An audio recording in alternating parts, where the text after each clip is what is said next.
Como eu apresento um personagem nas primeiras páginas do meu roteiro? Oi, eu sou Carol Santoyan e esse é o Desafio das 5 Páginas.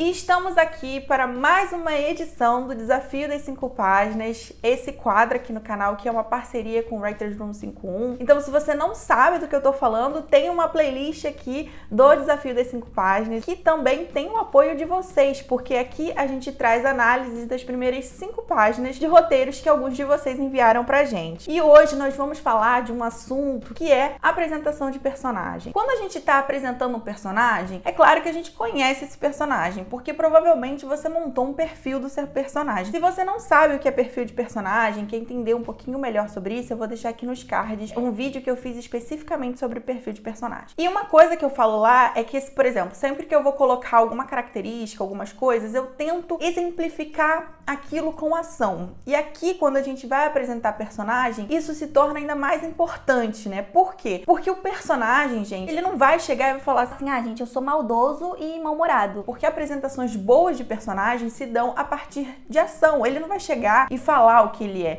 Ele vai demonstrando a partir das ações, a partir das reações, a partir de uma coisinha ou outra que ele fala, que a gente vai conectando, a gente vai entendendo que personagem é esse. Então aí nós temos uma questão de equilíbrio, né? A gente tem que equilibrar o que a gente tá dando pra nossa audiência, mas também a gente tem que tomar cuidado pra gente não deixar lacunas demais, porque aí você vai afastar a audiência, porque ela fala, gente, mas eu não tô entendendo nada, o que tá acontecendo? Então esse equilíbrio, ele é realmente complicado, por isso que aqui a gente vai trabalhar o quê? Com exemplos práticos. Uma outra coisa que também a gente tem que pensar quando a gente tá falando dessas primeiras páginas é lembrar que, além desse ser o primeiro contato com esse personagem, também é o primeiro contato, né, com a trama, o que tá acontecendo ali, o que tá sendo contado. E já falamos sobre isso aqui, eu vou deixar aqui nos cards, que é muito difícil você tirar, isso aqui é personagem, isso aqui é trama, porque personagem, ele é trama. Muitas vezes a gente faz essa separação, mas não faz muito sentido. Por quê? Porque mais do que a caracterização, o personagem, ele é o que ele faz. Então fica comigo até o final, separa seu caderninho, porque eu acho que temos coisas bem legais pra falar aqui a partir de 2 roteiros que nós vamos analisar, Às 6 em Ponto e Massacre de Realengo. Bom, primeiro nós vamos começar lendo o Às 6 em Ponto da Andréa Cohen. Muito obrigada, Andréa, por dividir aqui seu roteiro com a gente, ter topado o desafio. Interior, quarto de Dolores, noite. O rádio relógio antiquado quebrado pisca sem parar.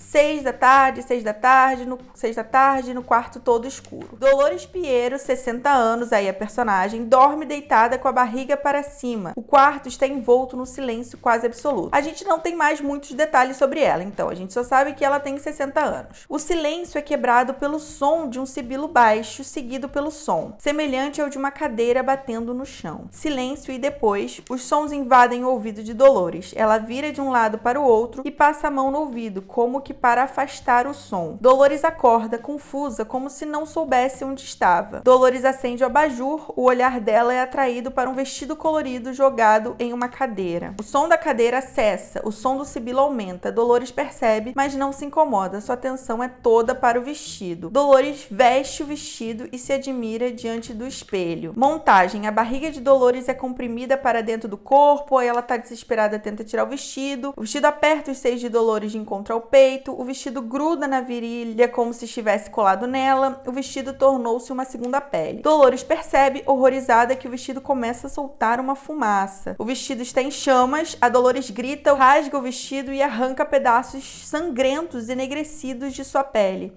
Dolores cai no chão agonizando. Olhos vidrados, Dolores fita o teto. Uma gota de gosma leitosa cai sobre o rosto de Dolores e ela grita de terror, som de pancada seca, fim da montagem. Essa cena é boa porque ela já fica assim, a gente já fica, gente, o que tá acontecendo aqui? A gente não entende muito quem é a Dolores. Ela vê, ela se sente atraída. Tem uma cena aí bem gore, assim. Então aqui a gente já entende que esse roteiro, ele flerta com o terror de alguma forma. Então, exterior, igreja, noite. Chove muito e a rua está muito escura. A porta da igreja bate forte e Dolores sai acenando freneticamente para um ônibus que vem em sua direção. O ônibus freia bruscamente, Dolores sobe. Então a gente tá vendo aqui que tá de noite, ela vai na igreja, mesmo à noite, ela vai na igreja e mesmo com chuva. Então talvez ela seja uma pessoa bem religiosa, né? E a gente fica ali com uma coisa, né? O que aconteceu dessa primeira cena pra outra? E aí a gente vai pra interior, ônibus noite. Tem o Renato, que já começa reclamando, tá maluco o motor? Qual é? Dolores quase cai quando o motorista arranca e o fuzila com seus olhos severos e frios. Vocês vão ver que tem uma coisa interessante nessa personagem,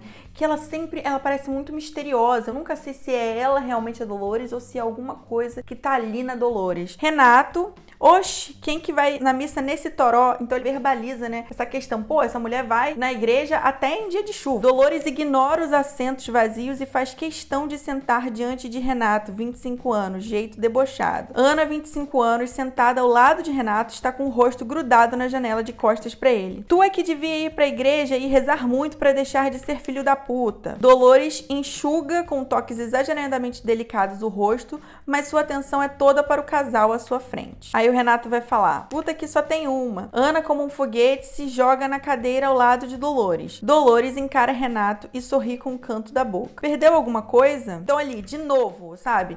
Tem essa coisa meio maliciosa nela. Ela fuzila o outro com o olhar, ela sorri de canto de boca. Tem um mistério na Dolores. A gente não sabe se é ela ou se tem alguma coisa nela, porque a gente tem essa lembrança da primeira cena. Renato cola o rosto na janela e ignora as duas mulheres. Sem tirar os olhos de Renato, Dolores procura alguma coisa na bolsa, um cartão. Dolores sussurrando: se quiser desabafar. Aí Ana olha pro cartão, meio sem saber o que fazer. Olha que interessante agora. Procure Dolores a partir das 4 da tarde. Ela é um anjo. Ninguém falou o nome dela, a gente não viu o nome dela. E quando ela vai falar, ela mesma se apresenta, né? E quando ela vai falar, ela fala o nome dela em terceira pessoa. E isso reforça um pouco essa minha desconfiança de, gente, será que é ela ou será que é outra coisa? Ana faz que sim com a cabeça, ainda mais confusa. Dolores pede parada. Antes de descer, olha em direção a Ana e mexe os lábios sem falar. Dolores. Interior, casa de Dolores, sala, noite. Mão de Dolores apanha uma porção de amendoim. E aí a gente tem um apresentador, né? Um caso realmente chocante, senhoras e senhores. Na mesa, bibelôs de anjos e pacotes com restos de salgadinhos em uma lata de refrigerante. Numa das paredes, um diploma de magistério moldurado, onde se lê Dolores Piero. A gente já falou, eu vou deixar aqui nos cards, sobre a apresentação do personagem a partir de objetos. Os objetos são ótimas referências para essa caracterização. Então aqui a gente vai conseguir entender algumas coisas sobre essa personagem. Então a gente entendeu que ela tem um diploma de magistério, ele ressalta que é um bibelô de anjos. Na cena anterior ele vai falar, ela é um anjo. Uma caixa de vidro cheia de rolinhos de papel feitos com papéis de bombons diz toda a decoração sóbria. Aí o apresentador na TV, né? Eu diria até escabroso. A Dolores, ela é o tipo de pessoa que assiste programas sensacionalistas, já traz uma outra camada pra personagem. E aí em outra parede a gente vai ter um quadro, né? A Tentação de Santo Antão. Dolores, esparramada no sofá, assiste a um programa estilo Cidade Alerta, enquanto devora generosas porções de amendoim regadas a grandes goles de refrigerante. Aí o apresentador: você mora sozinha? Gritos femininos: cuidado! Um trovão abafa o som da televisão.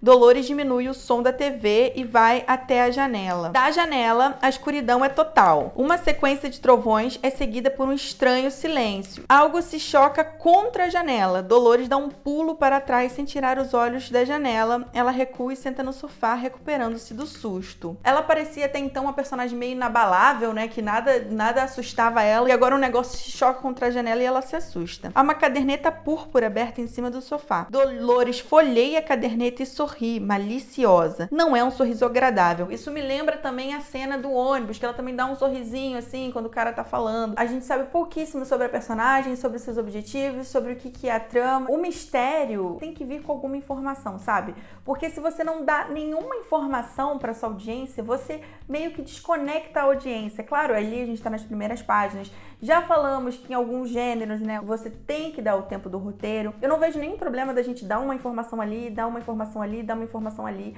mas em algum momento a gente precisa conectar essas informações. Mas eu adoro o personagem da Dolores, queria muito saber qual é a dela. O próximo roteiro que nós vamos ler juntos aqui é um roteiro sensacional do Magno Pinheiro chamado Massacre de Realengo. Pelo título, vocês vão lembrar que existiu sim um menino que entrou na escola e matou os alunos, e ele era um ex-aluno dessa escola lá em 2011. Enquanto você pode pensar, mas aí é fácil você apresentar para um público um personagem que ele já conhece. Gente, não é fácil. Por quê? Porque você tem que levar em conta o que o público sabe sobre aquela história, mas você também tem que levar em conta que pode ter um público que não sabe sobre aquela história. Então você não pode partir do pressuposto que todo mundo conhece esse personagem. E aí tem essa questão, né? Como é que você dosa? Esse roteiro faz uma coisa muito parecida também, que ele não vai escancarar tudo pra você, ele vai jogar algumas questões e depois ele vai amarrar elas. E vamos ver como ele faz isso. Interior, sala da casa de Wellington, 2011, noite. Já começa ali em 2011. Sobre a tela preta, ouvimos alguém manuseando uma filmadora digital. Ela é ligada e vemos Wellington, 23 anos, pele parda, sem barba, com cabelo curto e vestindo uma blusa preta. Wellington caminha até uma parede e posiciona-se frontalmente para a câmera. Ele olha em sua direção. Wellington, bem, irmãos, hoje é quarta-feira, dia 6 de outubro de 2011. Já são quase 7 horas da noite. Daqui a pouco estou saindo daqui de Sepetiba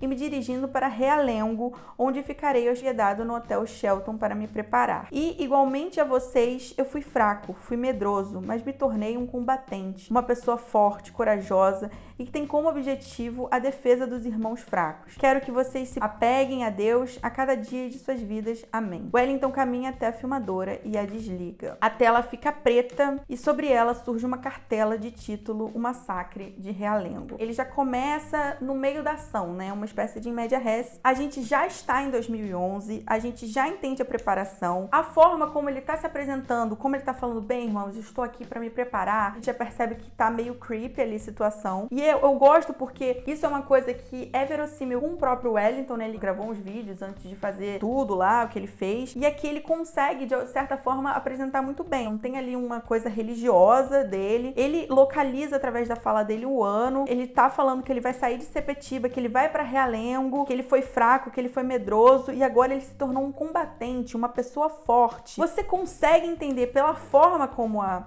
cena foi montada, provavelmente ele vai fazer alguma coisa bem séria, né? Porque logo depois vem a cartela com Massacre de Realengo. Então aqui o roteiro já bota de cara, essa é a minha história, esse é meu personagem, esse é o Wellington de Massacre de Realengo. Mas por que ele chegou até lá? E aí o filme vai trazer pro ano de 2001. Exterior, campo de futebol, terra, 2001, lá. Dia. Caracteres em superposição. Rio de Janeiro, 2001. Wellington, com 14 anos de idade, magrelo, de óculos no rosto, sai de sua casa que fica exatamente em frente a um campo de futebol de terra, onde alguns garotos estão jogando. Ele caminha manquejando cabisbaixo e desviando o olhar das pessoas ao seu redor, fazendo de tudo para não chamar a atenção. Então a gente tem um menino tímido que ele tenta passar despercebido. Exterior, Supervia do Rio de Janeiro, 2001, mais cedo. Um trem desliza velozmente sobre os trilhos da Supervia. Uma história mais pro subúrbio do Rio e etc. Como eu sou do subúrbio, essa coisa do trem, ela é muito específica, né? Interior, vagão do trem, continuação. O vendedor apresenta pistolas coloridas de água em um dos vagões do trem. A pistola é do mesmo formato de uma arma calibre 38. Gente, olha o que o moço vem trazendo aqui hoje. Chega de bala perdida, buraco na parede, de ter que ficar se abaixando pela casa. Com essa arminha, brinca a criança, o papai, a mamãe, a titia, a avó e ainda vai refrescar todo mundo nesse calor do Rio de Janeiro. E o melhor de tudo é o preço. Você vai encontrar aí por fora 10, 15, até 20 reais. Comprando aqui na minha mão,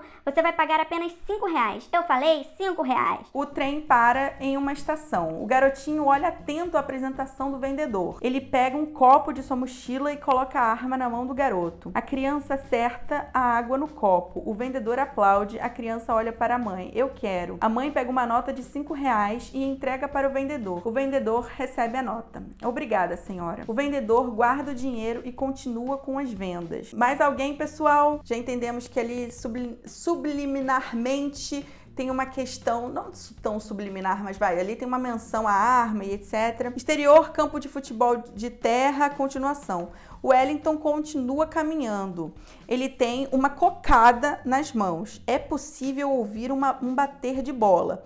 Alguns garotos com fardamento escolar do município do Rio de Janeiro estão jogando futebol. Então, o Wellington está atravessando ali, comendo essa cocada, que ela vai ser importante, nós vamos ver. E aí tem os meninos da escola municipal. Nota-se que a disputa envolve uma equipe de camisa com outra sem. A gente volta pro trem. Interior, vagão do trem, continuação. Um senhor de 60 anos carregando um saco transparente com balas passa driblando alguns passageiros que se encontram em pé em um dos vagões. Aí a gente volta pro campo de futebol. A disputa de futebol continua. O Wellington desembrulha a cocada que carrega consigo, leva até a boca e dá uma mordida. A gente tem ele caminhando, depois ele ia com a cocada na mão, ele desembrulhando a cocada e levando até a boca. Volta pro trem. Uma garota entra no vagão comendo um pastel, enquanto uma criança sentada no colo de uma adolescente olha astutamente para caixas de chocolate ao seu lado. A criança leva sua mão em direção a uma das caixas, mas sua mãe puxa seu braço, desaprovando sua atitude, gesticulando com o rosto. E aí, exterior, campo de futebol, terra continuação. Um dos garotos envolvidos na disputa de futebol e que se chama Bruno, 14 anos, sorriso largo, cabelo curto,